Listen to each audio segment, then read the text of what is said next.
Hey, good morning, everybody. Really grateful to have you on today.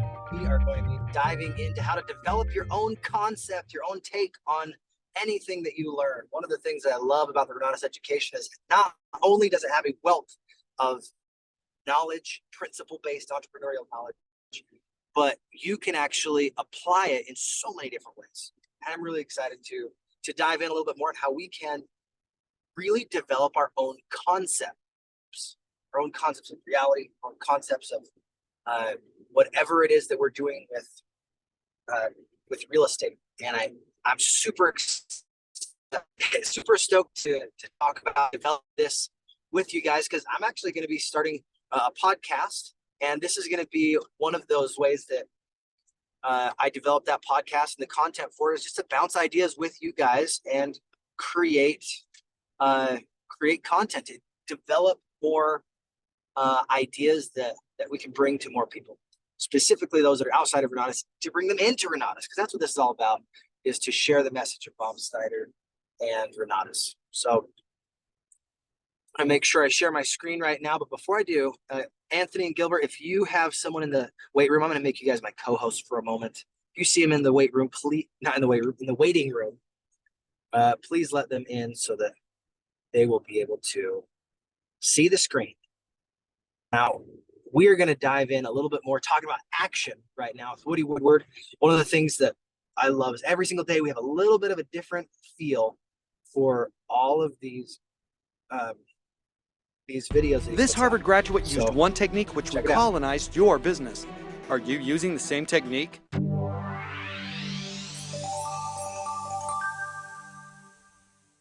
In 2006, Alexa Von Tobel was a recent Harvard graduate starting a job at financial firm Morgan Stanley.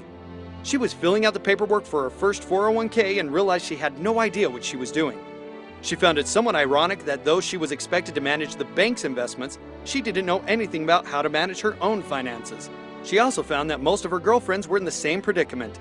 Most financial guides were aimed at people who are much older and had millions of dollars in assets. She couldn't find any advice geared towards recent college graduates just starting out, let alone towards women in general. Knowing she was not alone, she came up with the idea for LearnVest, an online personal finance guide for young women, and wrote an 80-page business plan. In 2008, after 2 years at Morgan Stanley, Von Tobel enrolled in Harvard's business school. However, after winning a business plan competition for LearnVest, Von Tobel dropped out from her MBA program and used $75,000 of her Morgan Stanley earnings to fund her company. In January 2009, LearnVest secured $1.1 million in seed funding from Goldman Sachs. 1 year later, the site launched.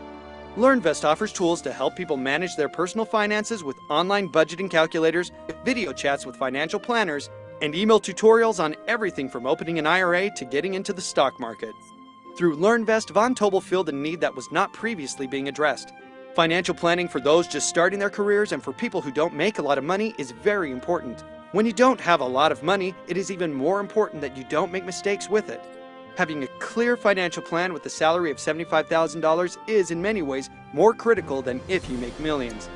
LearnVest earns revenue from their planning services product, advertising, and from referring its users to companies such as TD Ameritrade.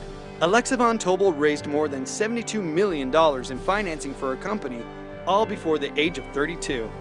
Alexa Von Tobel started her company in 2008 when the financial crisis was hitting one of its lowest spots. While most businesses were shrinking and funding for startups was drying up, Von Tobel's company was growing.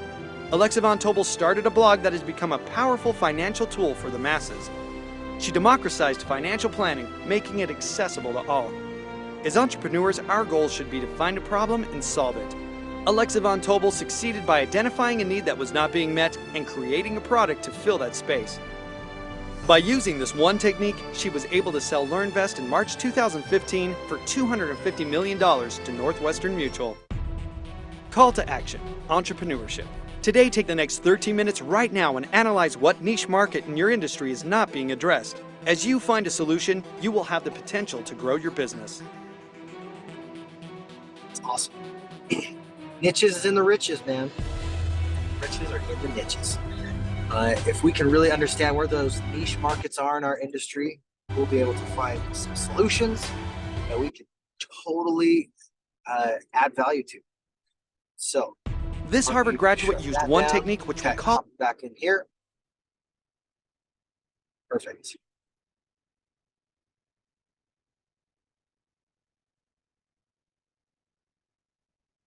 All righty. I don't know if you guys can hear me all right.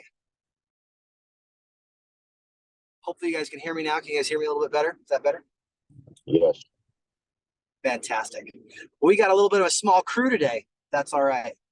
The first announcement that I want to make sure that everybody knows about is this Saturday, we've got our Blueprint Your Wealth event. That's going to be awesome. We've got Michael Huggins, all of the pack. They're going to be there sharing how they can really help us blueprint our way to wealth and prosperity, leveraging all the different elements of this business. And really excited to hear. We get to hear from Richard Stock. We get to hear from Yazoo Talk. It's going to be great. And we'll get to hear from Bobby T again. So cool. So that's going to be a great event. Now, I'm curious, Anthony and Gilbert, if you have ever had to give like a presentation of Renatus on your own, not like going to an event where you bring somebody, have you ever had to do one on your own? In the chat, say yes or no. Could be a PZM like you did over Zoom, or you did a PBR like you brought them to your house and you did private business reception. Gilbert, have you ever done one? I've done one just like one-on-one with one person. Great. Okay. Or I've met him at Starbucks or those types of things. I haven't done one where I get really nervous when I have to try to make a video or do a presentation, or if I'm in front of a group of people. So I've been trying to put myself in those situations to make it easier. But it's been sure. I do a pretty good job when I'm just having a conversation. Can I give you a secret? This is something that I learned as an actor that helped so much when I was learning how to be a professional speaker. Do you want to hear the little trick? Yes, I want to hear. Ready for it? Okay. So when you are performing any speech, any dialogue with somebody on stage, you're really only talking to one or two people at a time anyway, because you have pointed comments, right? So if you make a comment to the entire audience, instead of actually, fuzzing out and saying, I'm going to do this to every single person, you actually point at it with one person in mind. A lot of times you'll actually go to the people in the front. A lot of times you'll try and make a connection directly with one person, and then everyone else in the audience is drawn into that because they see themselves in the eyes of that audience member, and you don't necessarily choose the same audience member every time. Does that make sense? You're just having a conversation. I noticed that when I go to some of our in live events, I noticed that some of the instructors, especially Eric, when he's up, it seems like he always focuses on one person and he's just having that conversation with that one person. But it's so impactful, and I think that it makes it a lot more personal, or it feels more personal, right? Even though he's talking to a room full of people, he's engaging with that one person almost to the point where they want to respond to him, right? Even though he's doing a presentation and he's not looking for feedback, it's still they're engaged, right? And they want to respond.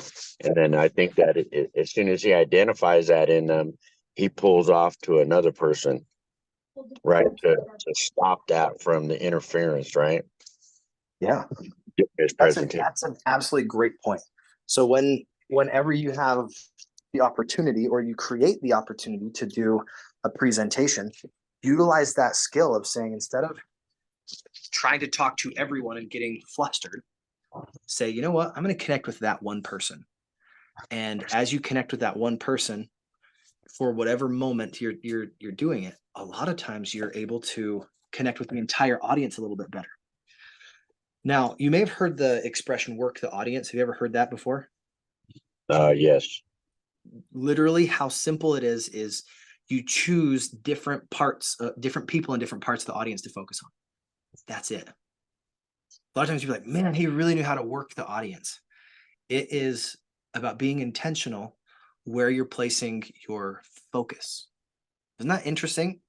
Yes. Because it's something that is 100% in the presenter's control, is working the audience. Because if you only think of it this way, if you only talk to the front row audience right, you're only talking that one side, everybody else on the other side never sees the other side of your face. They never get that other perspective. Right. And I have a good side and a bad side. So So you want to make sure they get equal representation, right? I love it. I'm going to start my computer really quick so that you can see me, because for some reason my phone is not letting me share my recording in progress. Okay. And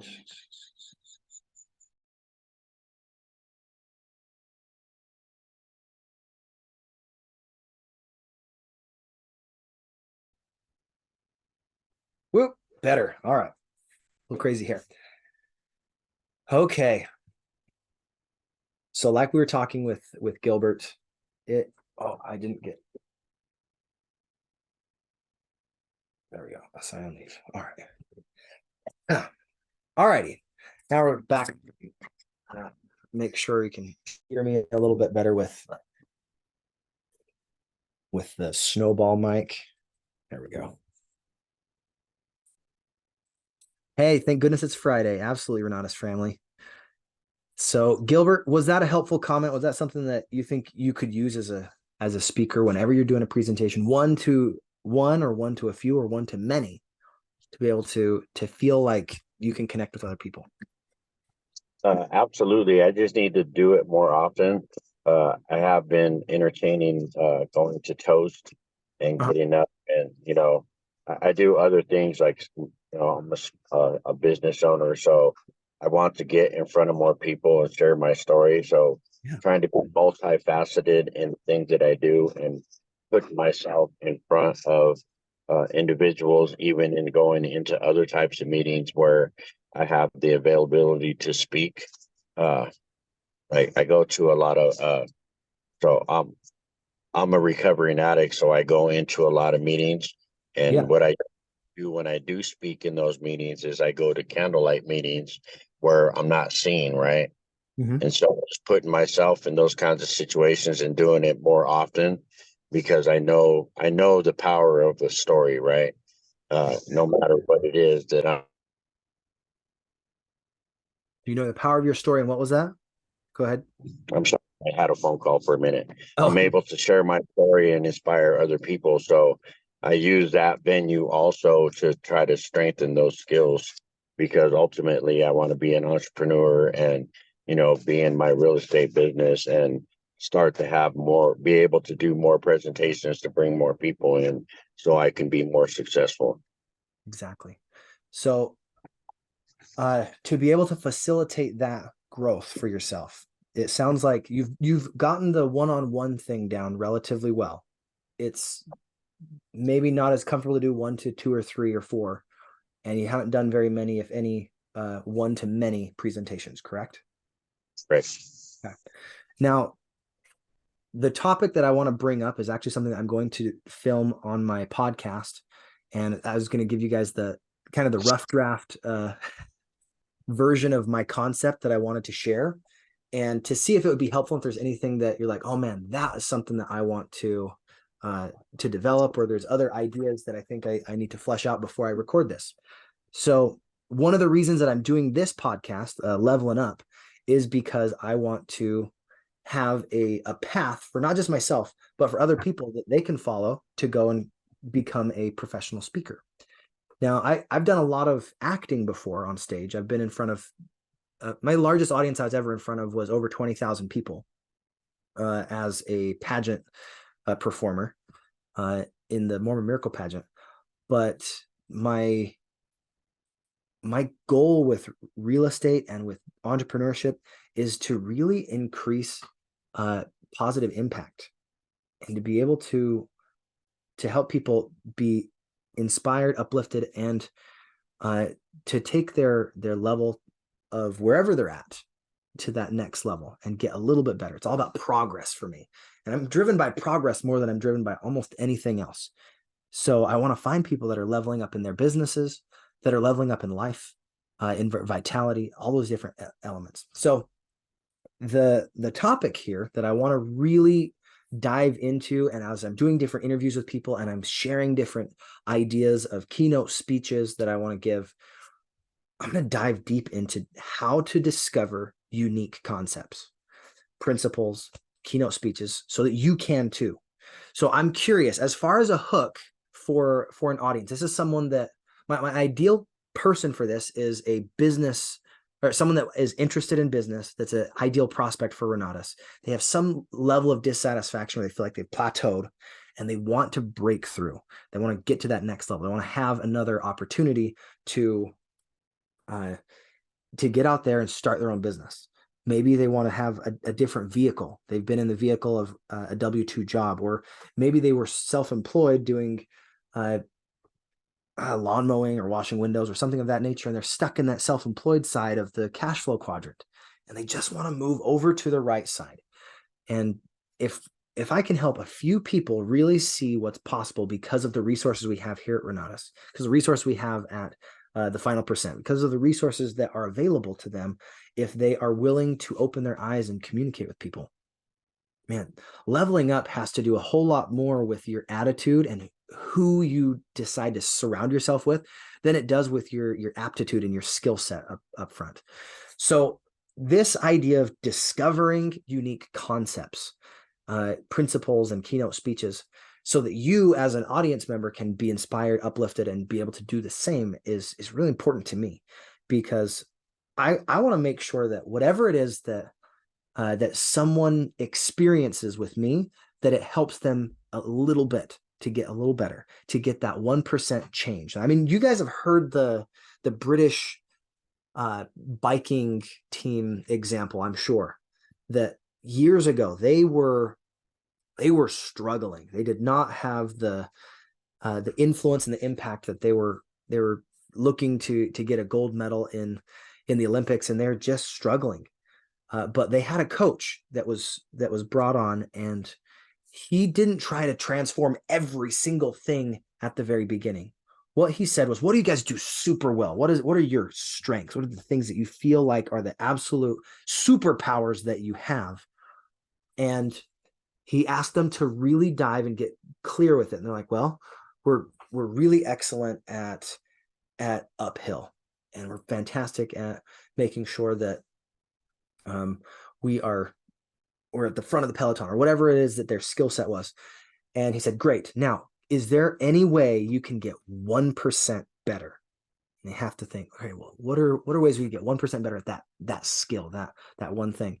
And they really dove down, and they started breaking apart every element of their race. Can we get 1% better at transitioning in front of each other and passing? Can we get 1% better at putting our shoes on? Can we get 1% better at making sure that our socks are dry and put together? Can we get 1% better at making sure that we're getting the water intake that we need to? Can we get 1% better at making sure that every single thing in our control is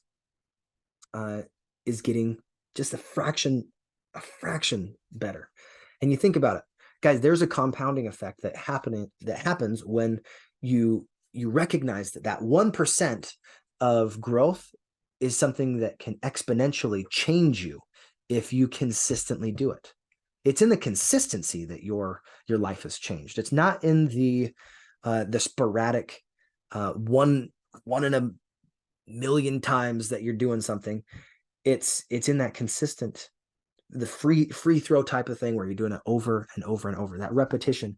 I had a professor in college say the difference between a professional and an amateur is an amateur has done it long enough to say, you know what, I can do it right. But a professional does it so many times correctly and does it right so much that he can't get it wrong. That's a huge difference. Now, when we're leveling up, it all has to do with really focusing on what are the things in your control. There's something that I hear all the time in personal development, and in certain circumstances, I totally agree with it. But sometimes it gets under my skin. This idea of don't stay in your comfort zone. Get out of your comfort zone. But I actually want to pose a different perspective, to reassociate that, because your comfort zone is actually awesome.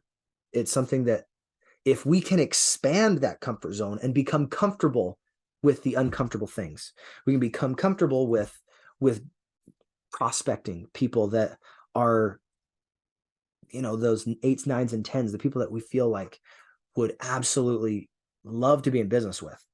Or you can get comfortable sharing things that can help somebody else that usually, maybe in your past, you wouldn't be as comfortable opening up and sharing.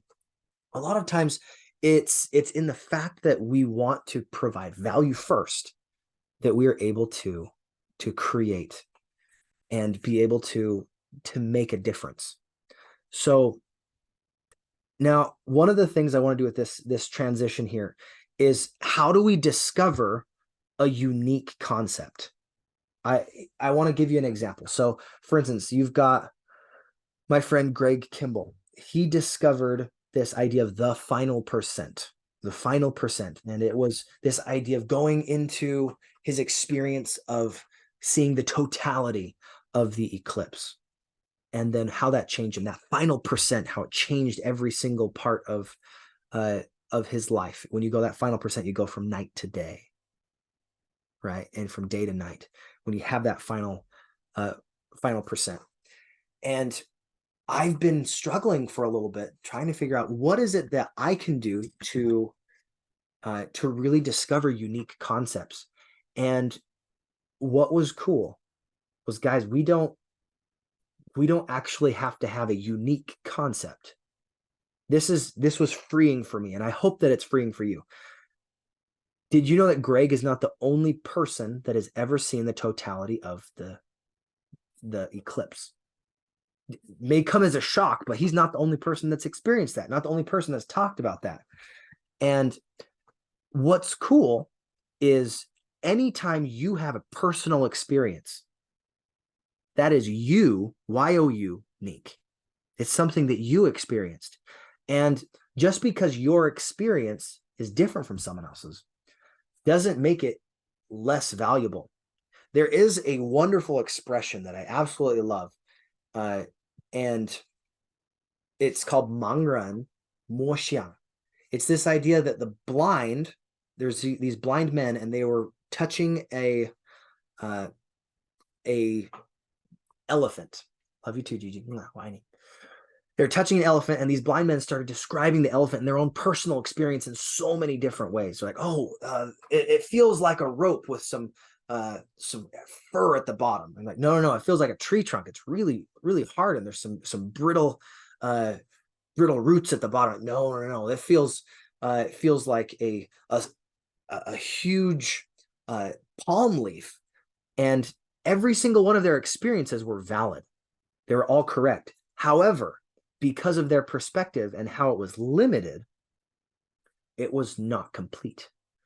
So one of the things that I want to do with this type of a podcast, with this type of an idea, is, I know that my experience is limited.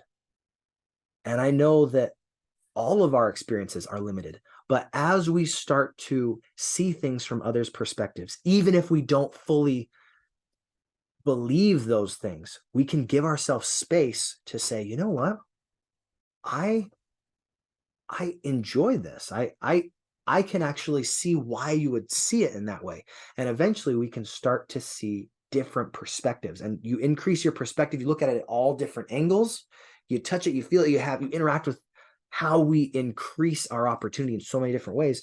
And eventually those unique concepts that we used to have, the struggle to say, oh, how do I develop my own concept? We are relieved, because guess what? There is nothing new under the sun. There's nothing new under the sun. There are no new ideas.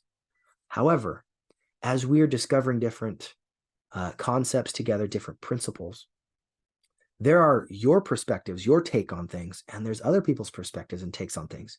And sometimes it's in that juxtaposition of how someone else sees something and how you see something that all of this starts to come together. I love the Renatus education because as you dive into it, there are different ways that we can absorb principles. There's multiple perspectives from practitioner instructors on what it is that matters, what makes sense. And then the other thing that makes sense to me is, guys, if we are going to become consummate professionals as real estate professionals, as entrepreneurs, as speakers, whatever it is that our goal is, whatever it is we're trying to accomplish, it is a journey. You do not need to be perfect. And one of the things that is freeing for me, and I hope it's freeing for you, is you can be an enthusiast. You don't have to be the expert. You can be a shared expert. You think about it this way. What if instead of contention, there was collaboration? Those blind men all came together. Hey, we're all touching the same thing. Describe your experience to me about being an entrepreneur. Oh, awesome. Now describe your experience. Oh, here's what it's like. Now you describe your experience. And eventually we hear enough iterations of this, we can start to paint a beautiful picture of what's possible. And one of the things I love about what we do is as we start to connect with each other, we start to develop our own life experiences and we take action on the things we're learning, the principles that we're applying. Eventually, there will be patterns of success and patterns where you're like, oh man, people that are stuck at this level, these are some things that I keep seeing. These are some patterns. And my goal with this is to be able to recognize patterns and be able to break free of some of those self-limiting beliefs, because all beliefs are self-limiting, but break free of some of those beliefs and understand the principles that will set us free. And what's crazy, guys, what's crazy with this is as you start to develop your own experiences, writing a keynote speech and saying, you know what, I'm going to share my experience. I'm going to spend 15 minutes, 20 minutes, an hour sharing this experience. You can start to pull from all these different resources, Renatus, all the different resources, maybe the final percent, all the different things that you have at your fingertips and start to really dive into what is possible for yourself. Every single experience you've ever had is for you, not just happened to you. And when we recognize that, anytime we get stuck, it's not if we get stuck, it's when we get stuck. There are people that can help us build that bridge and transition from where we are to where we want to be. However, it does take action. It takes full responsibility. It takes the willingness to open up and take control of what you do have control, or control the controllables. I've heard that from my friend Richard Stock. There are so many things that we can do that put the ball in our court and give us the opportunity to say, wherever you're at, it doesn't matter if you have never read a book in your life, can you learn to read? 100%. It doesn't matter if you've never learned the language that you're wanting to. I'm currently in the process of learning ASL. Not very good at it, but I really enjoy it and it's fun and I'm going to make time to do it. And as you make time for things that you care about, maybe the hobbies that you're experiencing, you can start to grasp different things and have different perspectives. Because what's cool about true principles, you can learn them in so many different aspects of life. You can experience things that can have transferable knowledge. Your experience, honestly, my experience playing pickleball, or your experience playing any sport, you may be able to apply some of those things that you've experienced doing that to your ICM opportunity. What is it that you feel would be of most benefit to you? And if it would benefit you, do you think it's possible that it could benefit somebody else? I'm just curious, guys, if you had the opportunity to recognize a concept that you're passionate about, and then you do some research on it, and then you apply it, you think about it, you do something with it, and then you review some of the things you learn, and you keep that cycle, eventually, is it plausible that you can become an expert in that field? Honestly, if you do it long enough, is it even possible to not become an expert in that field? If you do that day in, day out, you're so passionate about whatever concept or idea you are looking to expound. If you stop and you're not willing to take that next step, if you're not willing to go and say, you know what, I've got value here, I've got something that can totally change the world, and it has changed me, the more opportunities we create for other people and for ourselves, the more value we have. You think about it. I learned this from my friend Steve Larson. He said, I love to focus on what are the most challenging problems, not the solutions. He's like, if you can really define the problem and really hone in and figure out, okay, what is the biggest challenge that I'm facing? What are the challenges that are holding back my customer? What are the challenges that are holding back everybody? It really opens up the possibility for solutions. Because when we really understand what the problem is and we can articulate it well, people will assume we already have the solution. That's something I also think Albert Einstein brought up. He's like, if I only had an hour to solve an extremely important problem, I would make sure I knew what the problem was and really delved in and asked the questions. What are the questions that are going to need to be answered? Because if you can articulate the problem well, eventually you will find that answer because you will be determined, right? A lot of times the answers are not something that comes overnight, but it does come if you have the determination, the faith, the willingness to move forward and not give up, right? Failure. This is something that always pops up in my head.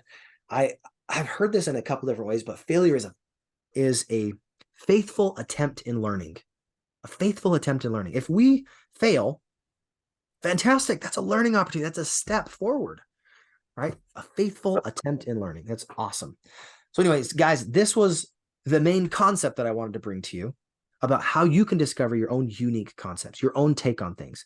But what's cool is as you're discovering these unique concepts, we have to remember that idea of the Mangren Moxiang, right? The blind men touching the elephant. Just because it happened to us does not mean that we know every element. What I love about this opportunity as an ICM and as a host and all the different things that I get to do with Renatus, I get to do, is I'm starting to see different elements of what Renatus can do for me and for others. And anytime you're like, man, I don't know if this is working, ask yourself, am I working? Am I doing the things that are the principles? Am I doing it consistently? And then as you notice those around you doing it consistently and you doing it consistently, eventually things will line up. Take so much massive action that it's unreasonable for you not to be successful. Now, guys, I'm going to open up the floor right now. I hope some of those ideas and concepts were helpful for you. And it wasn't something that was overwhelming, but I did want to make sure that I open it up for questions, open it up for ideas. And if there's anything that you're like, man, I think that you could even explore this a little farther, let's dive in right now. So we've got a handful of people on. We've got Amber, we've got Gilbert, we've got Anthony, Valerie, we've got Sherry, Drakkar, Catherine, and Christy. Guys, how can you develop your own concept? How can you go out there and take some action that will move that sales needle, that will actually give you the opportunities that you need to make a difference? So let's see. In the chat, we've got someone who's popped up. Oh, yes. Valerie, good morning. So glad you're here. All right. I am going to open up the call, guys. So what is it that you felt was helpful from that? Or is there an idea that popped in your head? You're like, oh, this is something else that I think you need to bring up. Go ahead. We've got Gilbert on the line. Gilbert, was that helpful for you? Was that something you're like, man, that was valuable? That was some good insight.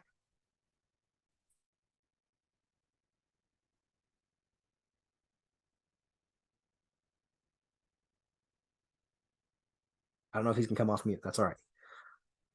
So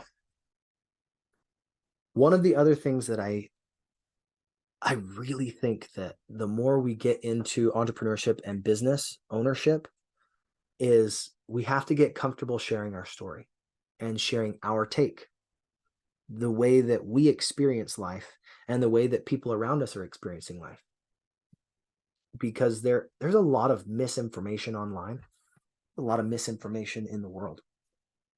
And if we're not willing to open up and and see what's possible, and see that, you know what, we don't have to live in the shadows, right? We can actually go out there and let our light shine.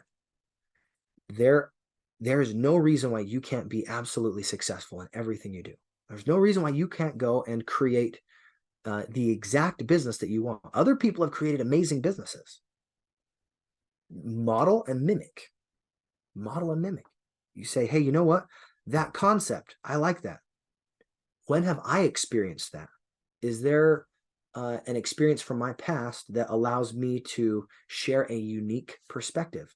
Another way that you can look at this. Is there another way that I can describe or to experience that thing? And is there a system in place to be able to move through those issues? So I'm curious, guys, we've got a handful of people online. Is there something in what I shared that was valuable that you have a question about? I would love to hear some feedback. Got Susie, Christy, Anthony, Financially Free, or Drakkar. Got Catherine and Valerie.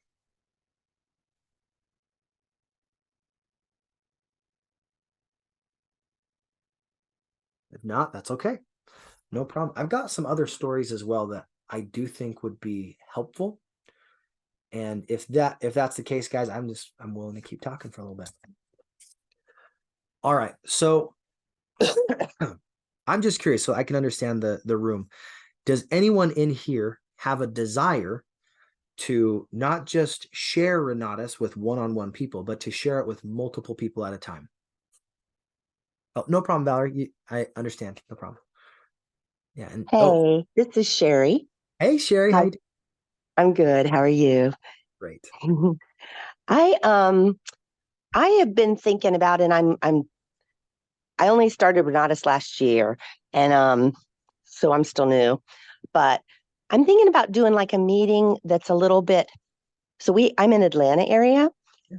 and the traffic is so bad, that I'm thinking about having a meeting that's a little bit farther away from the regular one, and building my own kind of team, not that we're not part of that team, of course, but anyway, it's just something I'm pondering, thinking about, looking into.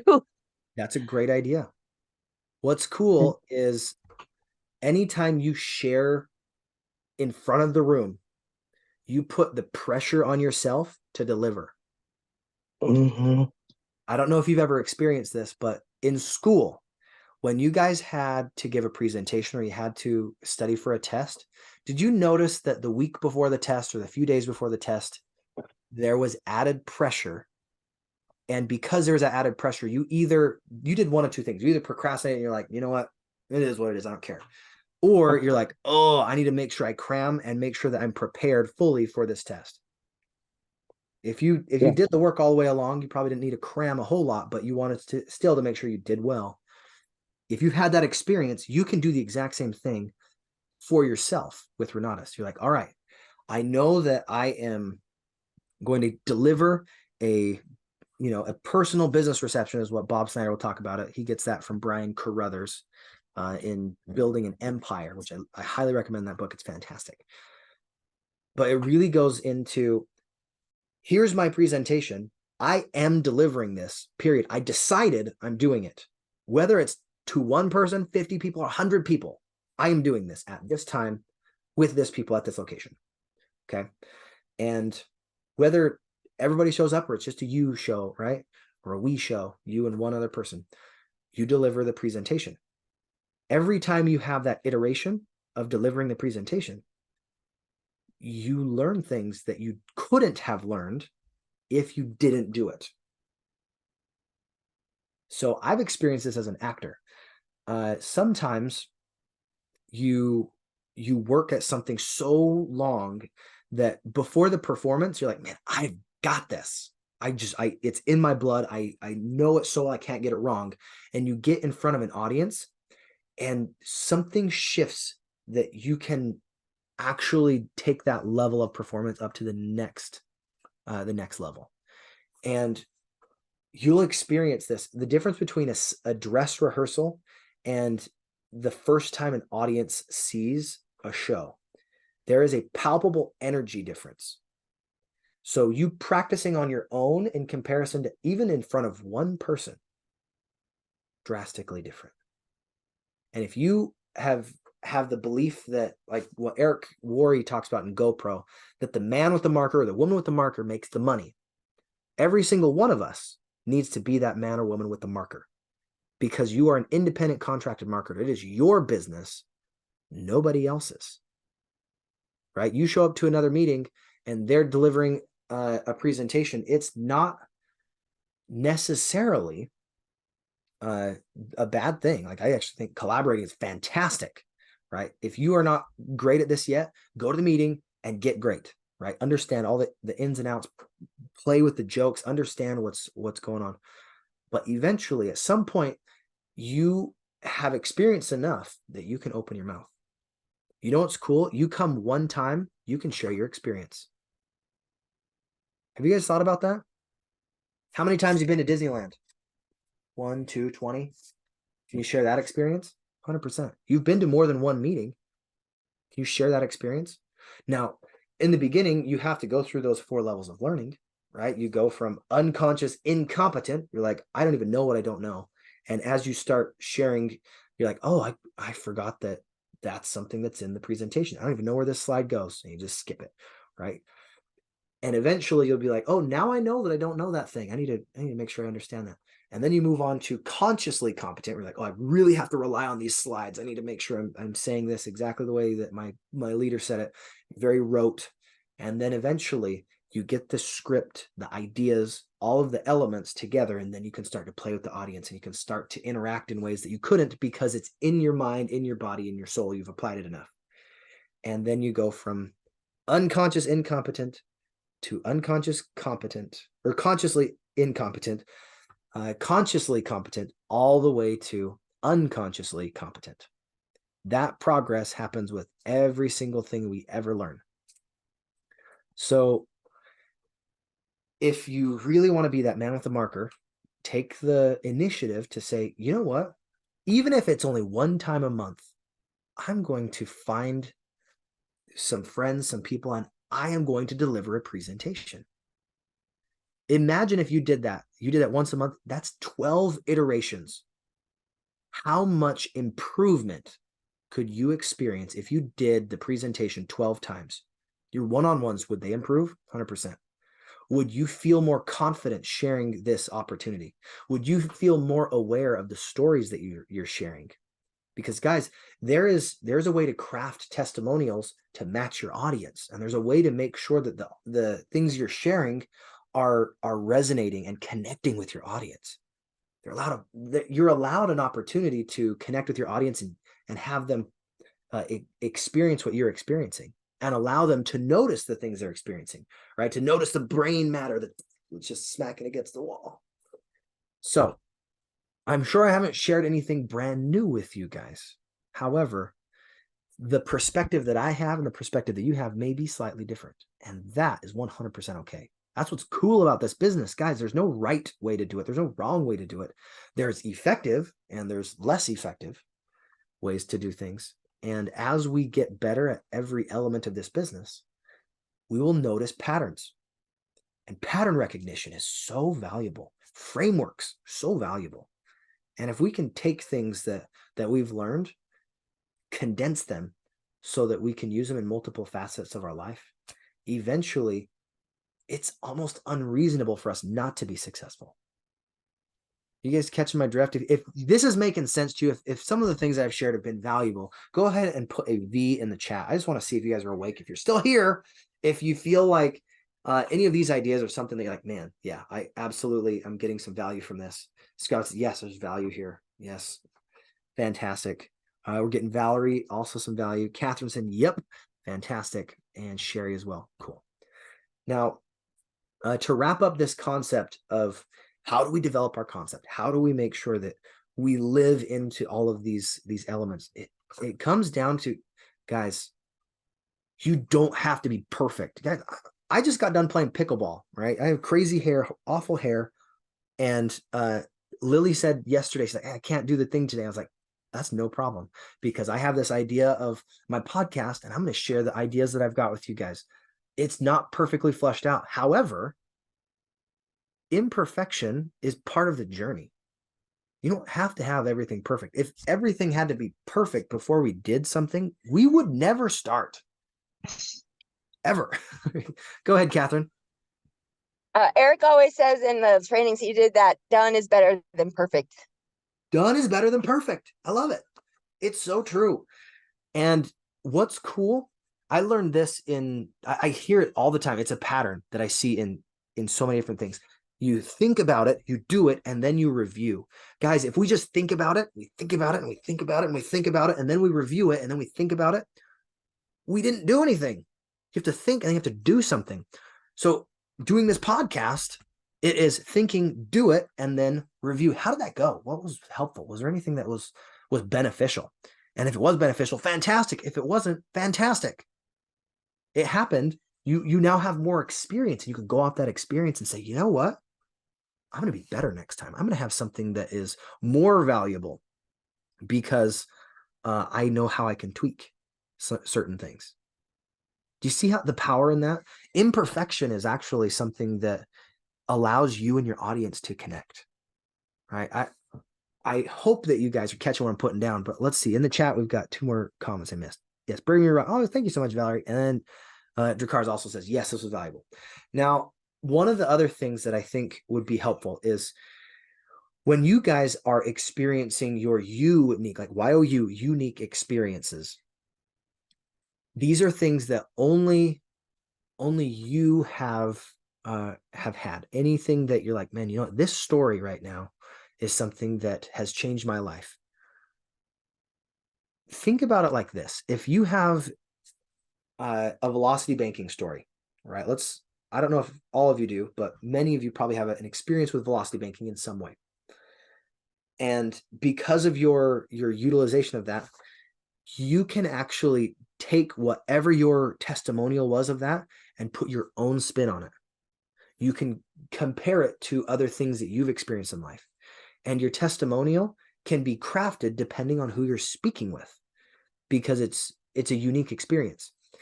And it's not something that doesn't happen to other people, but check this out, guys. We don't really understand how much of a unicorn this Renatus education is until you talk to someone that goes to other like guru events where they pay $60,000 to $100,000 and they get some good education for a weekend or two, and then they don't do anything with what they learned.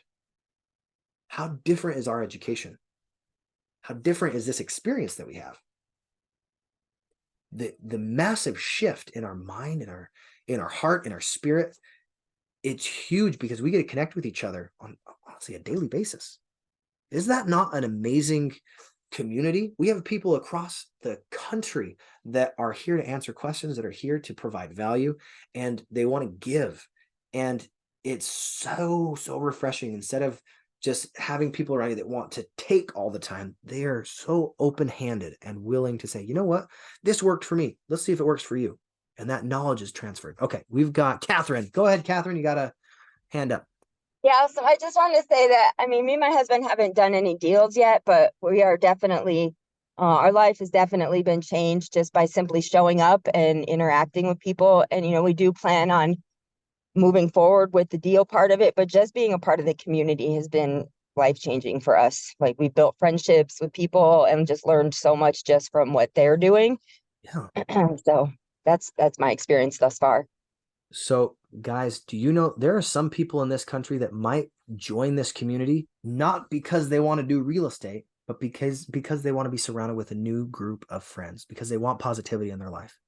Is the positivity that you've experienced in Renata something that was helpful for you in your journey so far? It has been for me. Catherine? Absolutely. Absolutely. Even you, Brigham, you were the first person we sat next to at my very first regional experience. I sat right on my right, and Gilbert as well at that Denver regional. I'm so glad that you're plugging around and you're still here. Yeah. Guys, when we start, it's not something that is difficult to stay started, but it is often a challenge to not quit. I'll say that again. It's not difficult to stay started, but it is a challenge not to quit. And when you challenge yourself to say, you know what, I failed at this one thing, or I had a failure. That's okay. Remember, it was fail. It is a faithful attempt in learning. I love that expression. It's so good. Oh, we've got Drakar. He says, definitely for me, changed my life in more ways than one. Absolutely. Absolutely. Guys, one of the things that I've been trying my very best to instill in anyone that gets on these calls is I want you to stop thinking that Renatus only works for you if you do a real estate deal. It works for you in so many levels. Think about the lifestyle that you've created for yourself. You're filling yourself and your mind with positive ideas, positive value creation in lots of different elements of your life. You're creating a community that you can collaborate with other people. You have ideas that can be exchanged. We've got a system in place that when, let's say you're brand new, you've never done a deal, and you bring a deal to, say, our dream call. Do you think it's possible that we could help you run the numbers and see if that's at least a deal that would match something that you would want to go after? Yeah, we've got a simple enough system that anybody can plug into it and start to get results. Now, results are not typical. Okay, you've heard this before. However, everybody does get results. There's positive and negative results. However, every result is for us. You can either win, get some money, or you can learn. And a lot of times, the most valuable lessons that we learn are from those failures or from those, faithful attempts in learning. And one of the things that I love about the Renatus education is we take these principles, we apply the principles, and then we have a result happen. And you can do the scientific method just like with any other profession. You say, hey, I did this thing. I followed this pattern. I did the thing. This was my result. This was what I was expecting. Then you can go back. All right, what did I miss? Oh, I forgot to run my numbers with 3 comparables. I only had 1 comparable. All right, now that's a problem. And you can start to adjust. Like, okay, now I've got multiple comparables. Solds, I've got things that were sold 6 months ago, 3 months ago, and then things are on market right now. I can see a little bit better at my analysis. I feel more confident in my numbers. Now I can be more confident in putting in your offers. You get your offer accepted. You're like, oh, this is awesome. Now you go through the process, and as you consistently do those things, one of the things that just pops into my head over and over is if you look at enough deals, you will be able to tell what's a good deal and a bad deal. But if you are brand new, you've only done a few deals and you've only looked at, 10 or 20, 30 deals, every deal looks like a good deal. It's experience that starts to speak. When you talk to other people that are running deal analysis all the time, they're getting comfortable with running numbers. Eventually, instead of wondering, oh, is this a good deal? You'll start to see the patterns. You're like, oh, well, if I want to make $20,000 on that flip, that's how much margin there is. Awesome. I'm happy to do that. But if you're like, hey, I have to put $200,000 down to make that 20,000, for a lot of people are like, it's not really worth it for me. I want to make sure that I make more like 80 to 100,000, if not 200,000 plus on that. Right? It depends on what your investor idea is. It depends on what your risk tolerance is, and every single one of you have different risk tolerances. All of us are different ages. We're different. Some of us are, I guess we've got different areas of the country. The market's a little different. So the more confident that we get in our numbers because of our competence level going up and the experiences going up and how we're sharing those experiences, the better we can progress in our business. So I hope this has been helpful for you guys. I'm glad that we got to discover this together, because one of the things that I'm so stoked about with doing this this podcast is I want to have a deeper reach with people that need that help, that are stuck in the mud of entrepreneurship or in their job because they don't know that Renatus exists.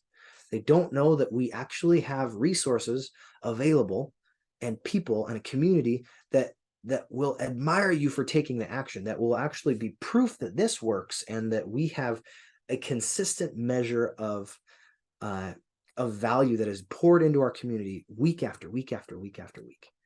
It's not a circus show that shows up for a weekend and then goes away. I'm so grateful for that. I've experienced those types of things. I've got a book up here, right here. There was one, right? I paid like $6 for this book, and I was like, that was a waste of time.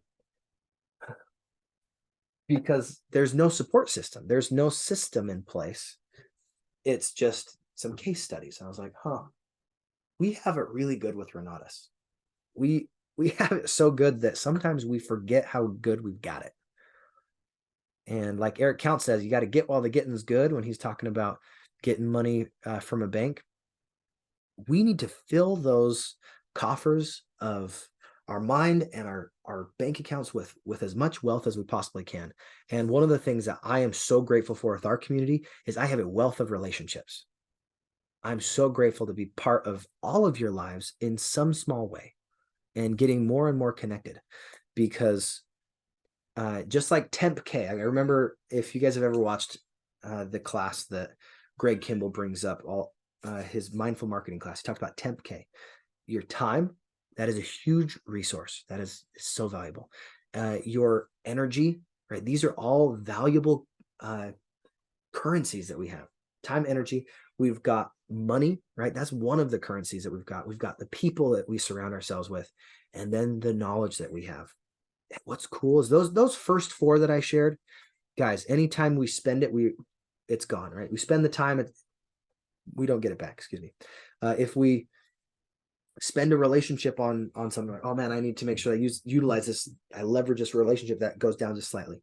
However, when we actually share knowledge and we experience the transference of knowledge and those aha moments, you never have that bank account draw low. Every time you share an experience, every time you share your story, every time you have something that's valuable that you express to somebody else, you're trying to express, not impress. It actually allows you to open up and say, you know what? I am so grateful that I have this knowledge, right? Real estate is one of the best vehicles that there is to have a transference of wealth.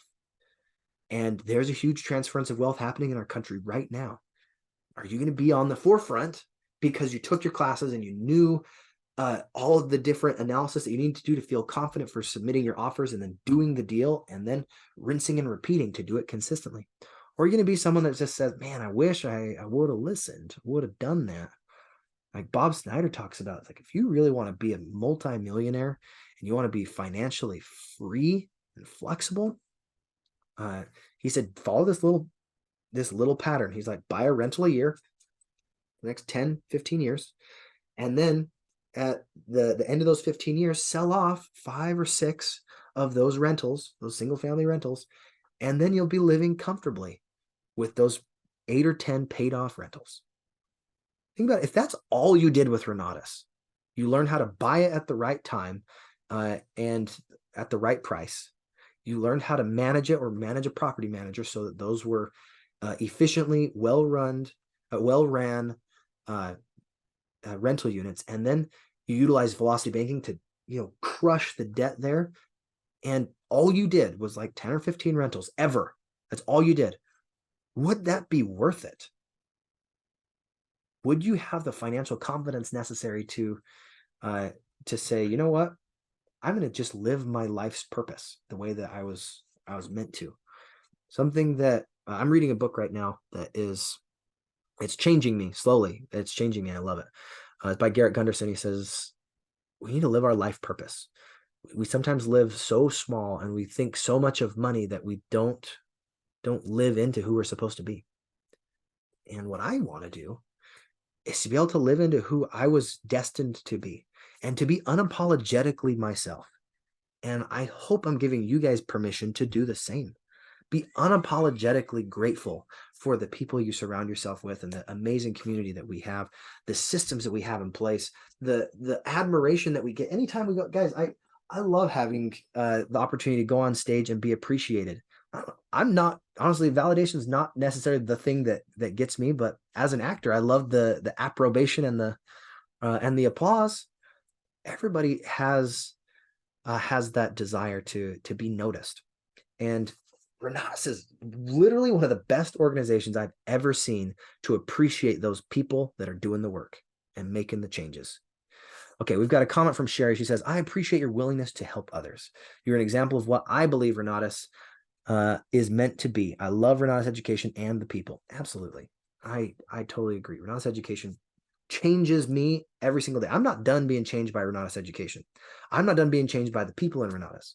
Most of the time for me, the reason that education happens is because I want to have a adult conversation with someone. I want to understand at a high level what it is we're talking about. Renatus is not going to immediately change every single thing about you. It takes time. It's kind of like a pressure cooker, right? You can cook rice on the stove, sure, it'll take a little bit longer, but you got a pressure cooker and it'll cook a little faster and more efficiently. Renatus is that pressure cooker for your business. It gives you the opportunities to grow and to develop in a way that is safe, that is honest, is ethical, and we're surrounded by great people. That's what I love about it. We don't have to worry so much about are these people going to take advantage of me? Guys, if they take advantage of anybody, report it to the home office and we'll get them kicked out. Right? The whole purpose of this community is to build value for each other, to love each other, and to do the very best that you can to live your life, right? Bob Snyder's whole driven vision has to do with you achieving your goals, you being successful, you taking the action necessary to level up in your life and your business and doing everything you can to become who you're supposed to be. And to recognize, you know what? I'm already the very best version of myself in this moment.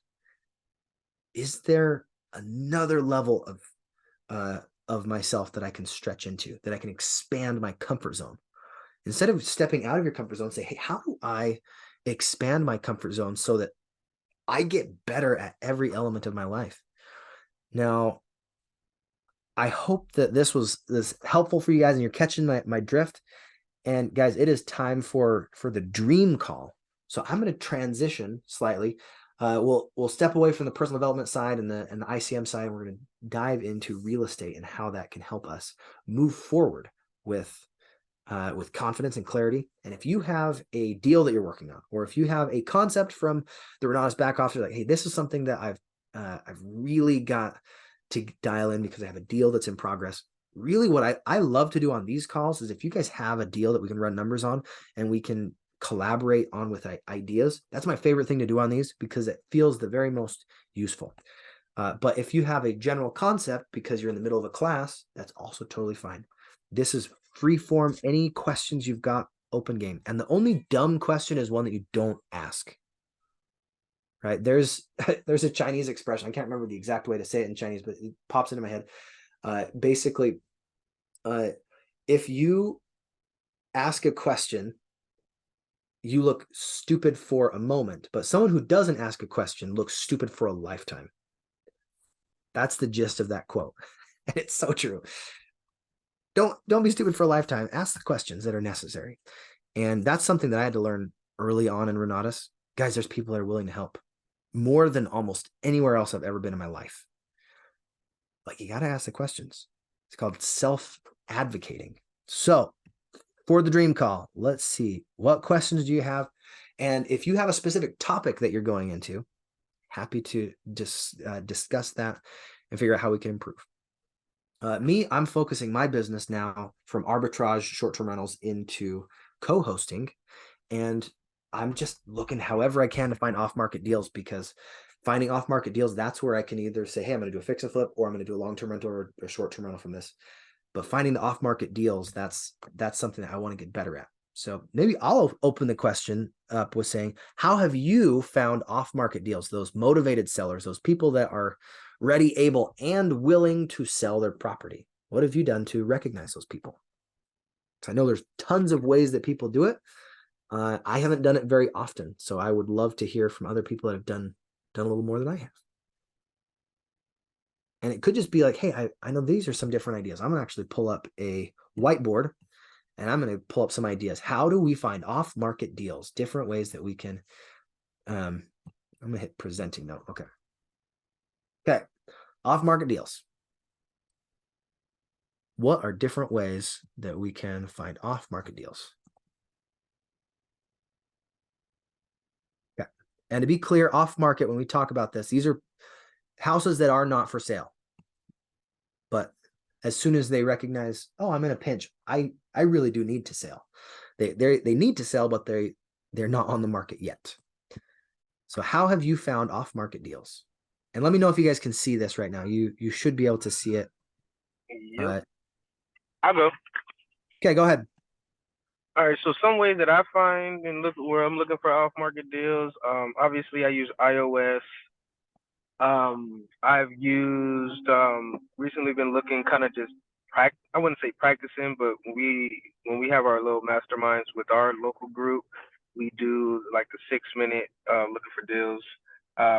Facebook's marketplace still works pretty well. I do driving for dollars.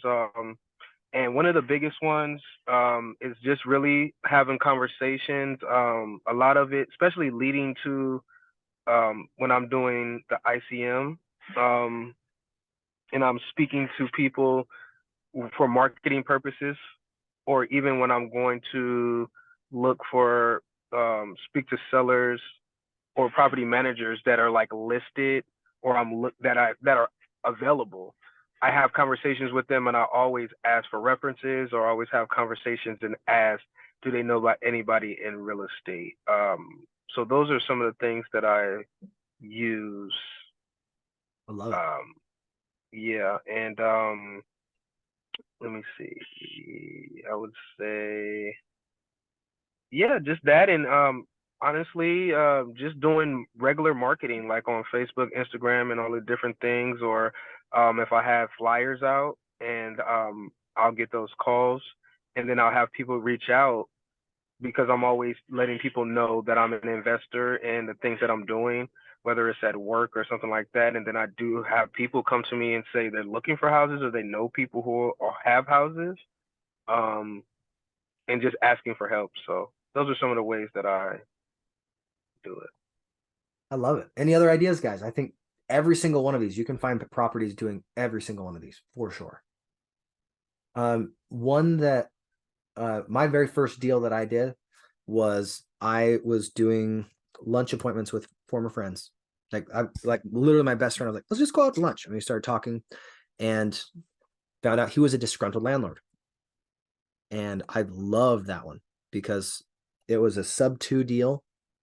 I had zero out of pocket and I was able to find the money in the community. So I had an infinite return of $22,500 on my first deal. And the other investor made over 100 because they've kept it and it's been a rental. Been great. So it was an awesome win-win scenario. Disgruntled. What do I say this? Okay. Here's something that we could maybe talk about. Did you guys have any? I feel like might have been one person that wanted to send a address. No, okay, there wasn't an address. Okay, disgruntled landlords. Are there other things that allow you to help find off-market deals? Because I mean, Hughes Areski has a ton of websites that are available. Okay, go ahead. I think something came off me. Yeah, I'm using the courts, looking for pre-foreclosure, and also asking realtor for a list of pre-foreclosure that are ready to be sold. The sell date is closed. So I received the list and I start calling all these people and knock door. And this year I want to focus on the probate. And that's what I'm doing to, and also Facebook Marketplace is a good source. Yeah, Facebook Marketplace. Excellent. So one of the things that is brought up when when you're watching that foundations class with Whitney Stark, and actually in Hughes Rescue's class, I think he brought it up as well before it was re-recorded. When you're doing your searches, there's a lot of keywords that indicate that someone is motivated as a seller. So Chris Albin talks about it is who owns the challenge.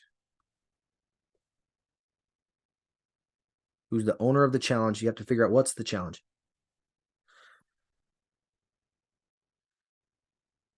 So owner of the challenge. Maybe the challenge is they just had a divorce, right? There's another one. Ooh. Divorce. Okay. You said probates, you got death. You have relocations. That's another reason that people are motivated to sell. Like for jobs or for whatever. Promotions even, right? Job promotions. And what's cool is the more things that we recognize are opportunities for us, as far as when someone is speaking to us, you can start to say, oh, are you going to sell your house? So for instance, if someone's talking to you and they're like, oh, I'm so sick of these renters. They are just kicking my butt. Can't believe they almost never pay rent on time. They ruin the backyard. It's just, they're trashing my house. What is going on in the back of your head is, oh, maybe he wants the cash flow, but he doesn't want the headache anymore. That might be something that you could submit an offer to him and he doesn't even know that he wants to sell. Okay, what are some other ways or other indicators that a property is 100% for sale, even if the owner doesn't know it yet, or the neighbors don't even know it yet?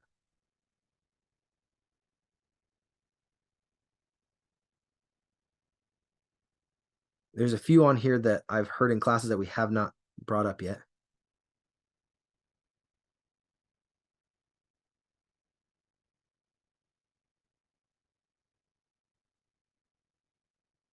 What about vacant homes? You guys heard those? That you see boarded up windows, you see high or tall grass, you see some dilapidation on or deferred maintenance on the home. There's another way that you'll be able to recognize, hey, that could be an opportunity.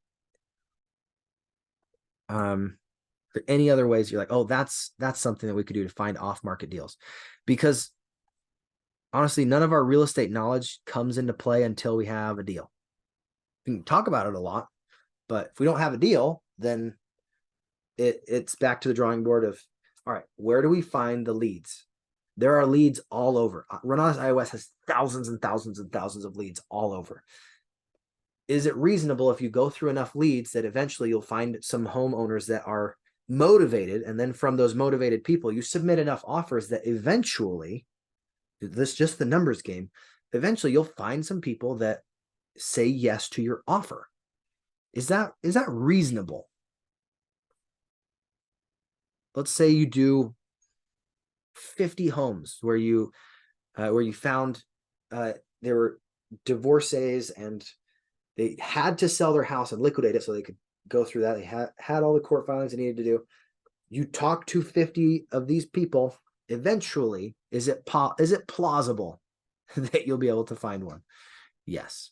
Okay. Oh, Scott says absentee owners. Yes.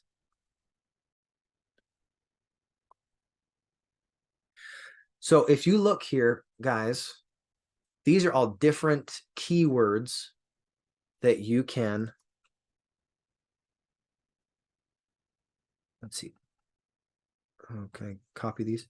These are all different keywords that you can use to search for properties online. One of the tools that I really like to use as well is ChatGPT. If you're like, hey, I want to discover some keywords that would be helpful to find motivated sellers. So if you go to ChatGPT,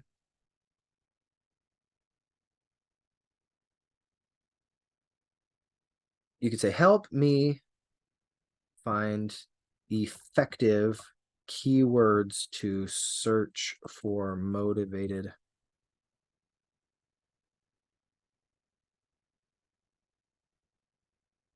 Examples like absentee owner, TLC, there's one, stuff like that.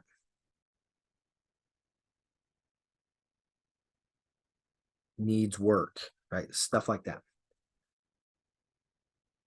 Boom. Okay, here's a ton of them. I'm going to share my screen really quick. That was a great prompt.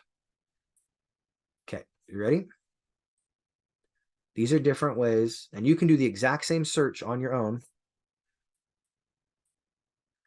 Distressed properties, all right, distressed homes, distressed property for sale, distressed real estate, motivated sellers phrases like must sell, must go, motivated seller, quick sale, must liquidate. These are all great words to put into like KSL. TLC, tender loving care, fixer upper, handyman special, needs work, as is condition, renovation project. If you're a fix and flipper, that's very lucrative for you, right? Owner status, absentee owner, out of state owner, vacant property. You've got your financial keywords: foreclosure, short sale, bank owned, REO, right? Real estate owned. You could even say maybe open to negotiation, price flexible, right? Urgency indicators: must be sold, price reduced, seller financing, must go quick, right? Expired listings. You've got listings that are expired. You've got probate, a probate sale, inherited property, divorce situation. Yeah, inheritance. That's a huge one, right? There are people in probate that really want to just liquidate that property as quickly and easily as they can so they can get their inheritance. The divorce situations: divorce sale or divorce liquidation. You've got financial distress, facing foreclosure, behind on payments. Do you think reasonably we could find one like this if we went over to Zillow? Let's see if we can find one in my neighborhood. Zillow. Absentee owner. I'm going to see if I can find one in Bear Lake. Just unless you guys have another idea.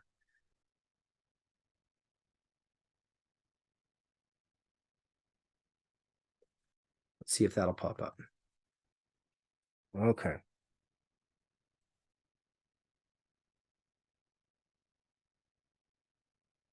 Sold a little while ago.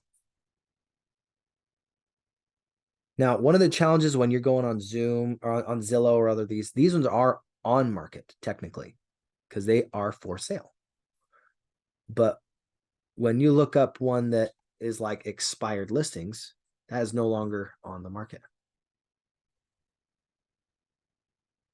So let's go to Utah real estate. I know a lot of states have a backdoor MLS. This is the one that we use pretty often. It's still not all like full access, but in Utah, absentee owner, search terms, Park City. All right. Lots of absentee owners. Okay. North Ogden. They say Park City.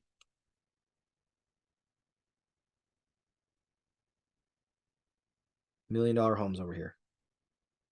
$8 million home.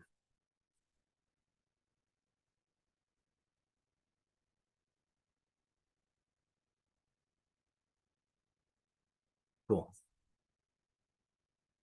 Active listings. What if I go expired?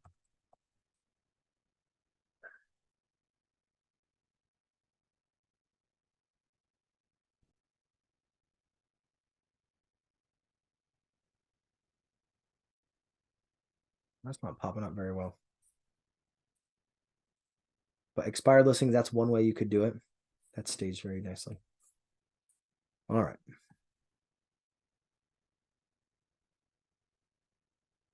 These ones are all just on the MLS. See if I can find another way to find some expired listings.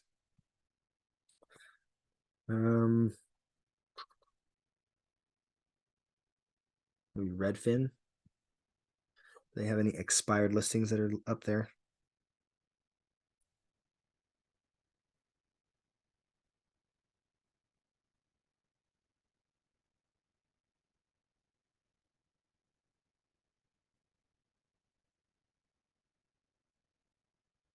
Okay. That one expired. REO foreclosure. Cool. I found one. All right. I'll share my screen again.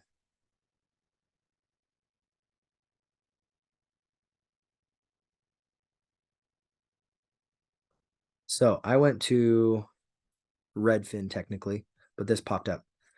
So there's an REO foreclosure in Park City.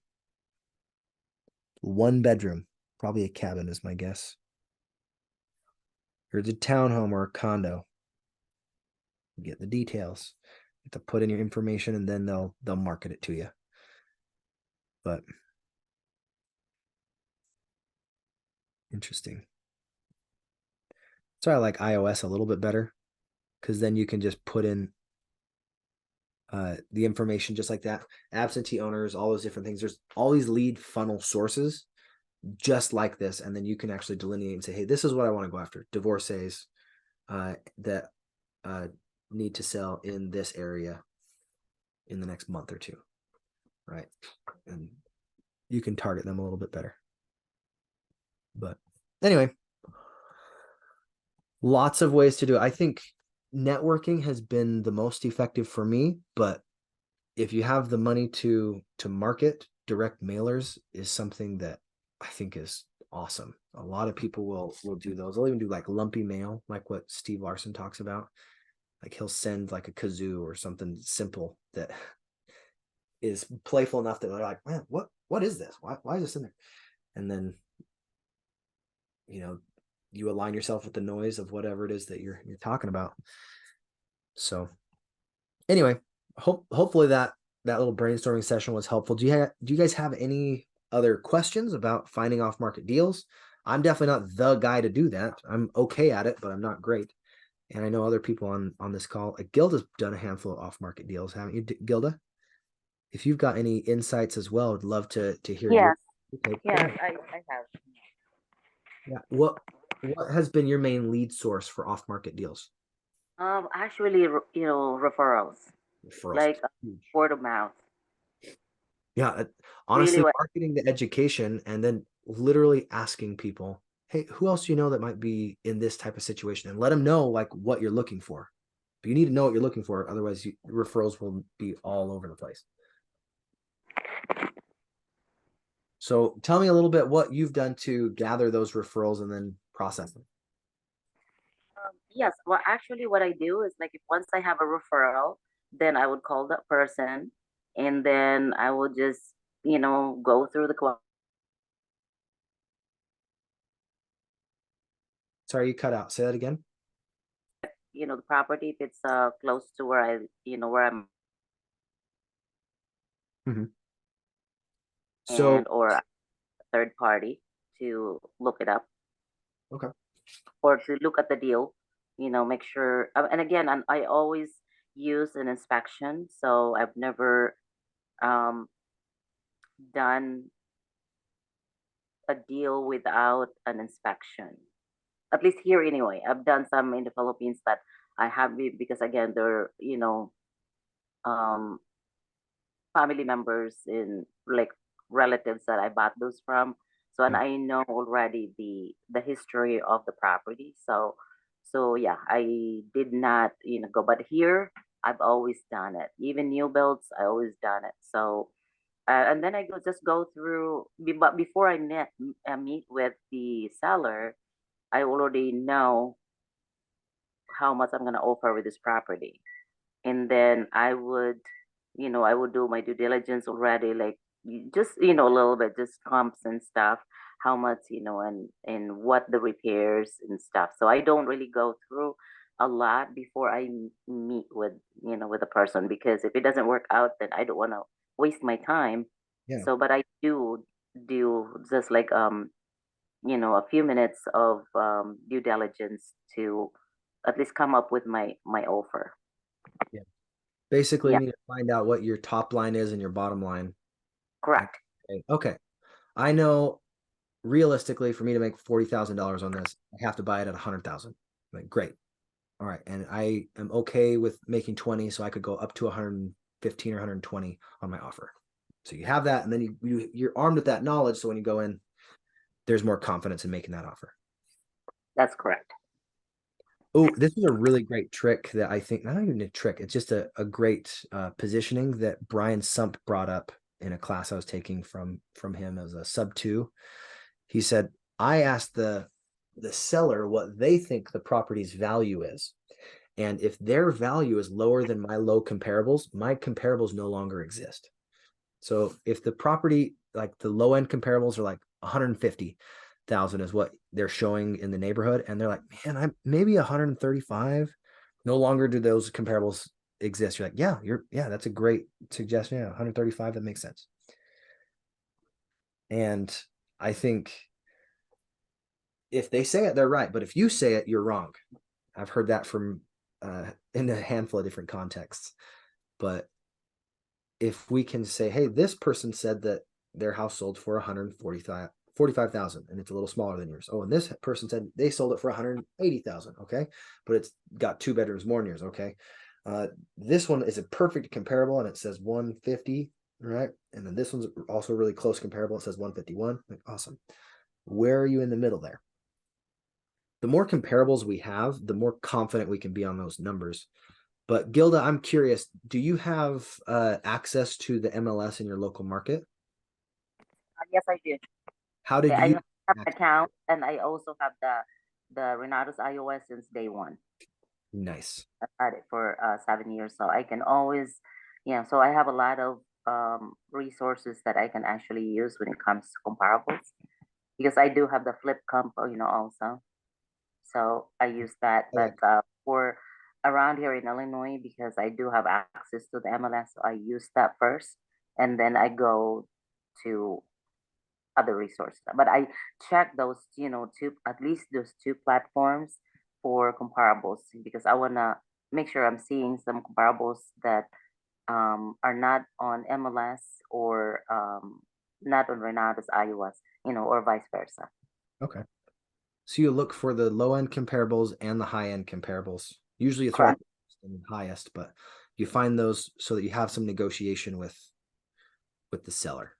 Yes. You can set expectations if you need to. They're like, hey, Yeah. you know what? In this condition, it's definitely not worth what your neighbor sold their house for in a brand new condition. Yes. I bring it, and I actually I bring it with me, the comps, and that's where I show them the reason why this is my offer. Yeah. So I educate them. Do you stack your clothes a little bit, saying like, hey, here's what we can what we need to buy it at so that we can put our 80,000 into rehab. Here's our 20 or 40,000 in closing costs. Our holding's going to be 10 or 12,000. And in 3 months when we sell it, we want to make 50,000. Do you show them that stack ever? Yes, I do. Nice. I know sometimes I think with people that would be helpful. Other times I feel like they would like be taken aback, like, oh, well, if you're gonna make 50K, I can't give it to you at that price. Like, well, I'm not doing a charity. And Right. if I'm putting this much money into it, I need to make sure that I'm gonna pay everybody and myself. So That's yes, because they do realize that, like, even the person that the 4 bedroom, the 4 minutes from my house that I'm working on right now, and he understands, and I told him that there's definitely a lot of repair in the house, and he understands that. And I did ask him, what kind of repair have you done, this and that.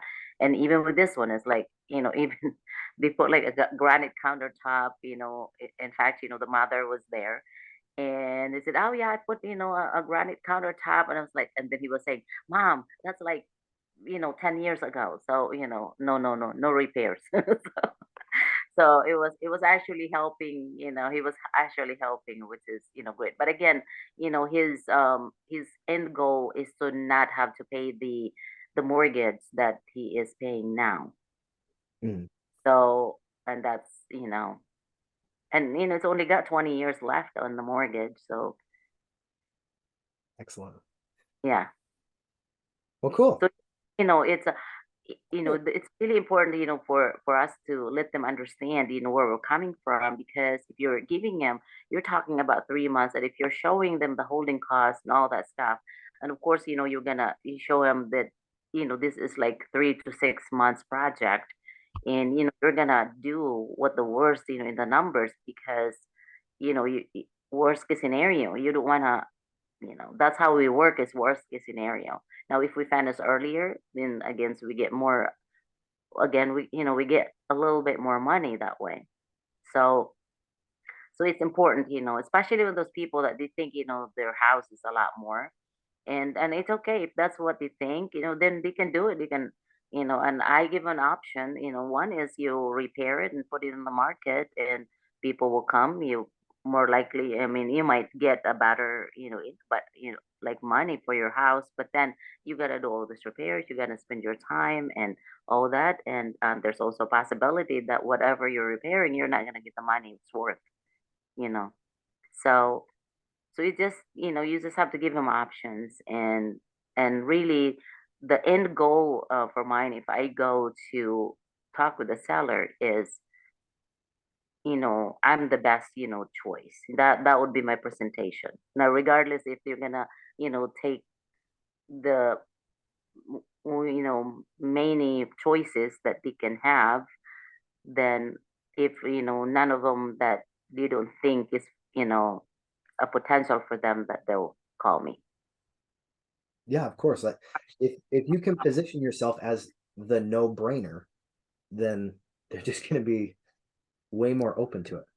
And then the other thing I think is interesting is it reminds me of, do you know when Steve Jobs pitched the rest of the company on doing iTunes, there was already Napster that was doing free music, and the investors are like, wait a second, people are never going to pay more money for songs they can download for free. And he said, well, they will if it's easy. And because it's easy, it's simple, and the quality's there, people will do it. And he was absolutely right. When the only way to compete with free is to make it easy and make it simple. And if you can position your offer as, this is the easy thing to do. You sign here, you no longer have to make your payments. You sign here, you don't have to do anything with doing repairs. And if you sign here, then those headaches that came with your house are gone. Right. We position ourselves as that easy option. They may make a little more money if they're willing to put in the 2 or 3 months that it takes to repair it, and they have the money to do so. But what if they even did it, like, you could paint the picture of negative possibilities. What if they got halfway through their rehab doing it themselves, ran out of money, and then when they sold, they didn't recoup any of that money? They actually still had to sell it at a discount, right? There are lots of times where people do that. I've seen fix and flippers get into that situation, and they're Yes. considered professional investors a lot of times. If they're not professionals, is there a chance that a downturn in the market of 3 to 5% could totally change that deal? Yeah, really.